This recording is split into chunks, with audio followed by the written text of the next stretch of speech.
丹纳斯风台强风大雨，造成七股将军、青群省等地灾情惨重，民众是苦不堪言。灾害当时，徛伫第一线救灾里长，愈讲是愈激动，因表示：这个沙丘一定32吨，破32吨啊！恁落啊一吨啦吼，请我经费来做寡，32吨做袂好嘛？甲恁讲，恁拢放放风啊啦！这条我看我讲偌久啊啦，恁一片进前就甲我讲安全无虞啊，沙包规个啦，我甲讲啊这。有安全问上，你已经800水灾已经破题一届，规装已经用到摇恁啊啦。今仔日咱邀请这里长这个咱林志谦委员来，当然这里长的声音因拢听是，所以未来咱也做侪希望甲寄望，咱的大北门区所有的生命财产安全，咱拢寄望伫咱尊严啊刘宇的身上。伊就今仔来到这，伊就是要解决问题。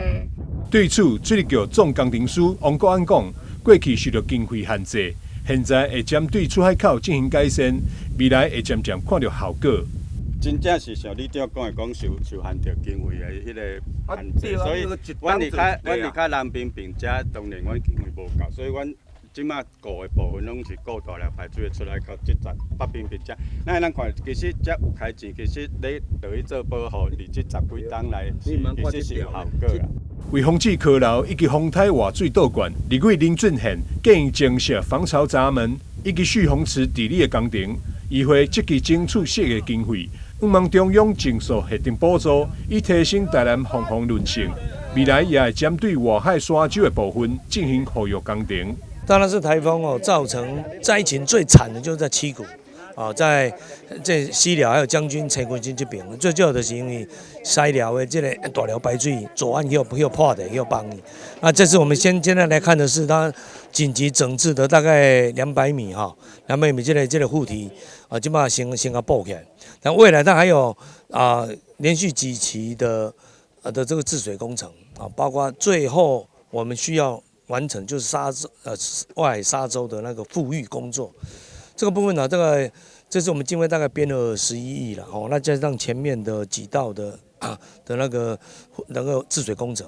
我想这一次我们虽然是很不幸的了用灾害换来大家的重视，其实这些都是长久以来本来就应该解决的。那这道经费也到位了我们有特别条例我们有治水的经费，那希望相关单位能够尽速完成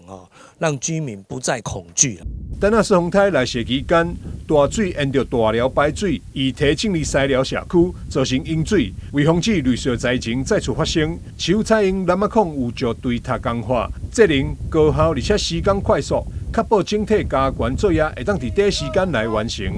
丹纳新闻张秀维采访报道。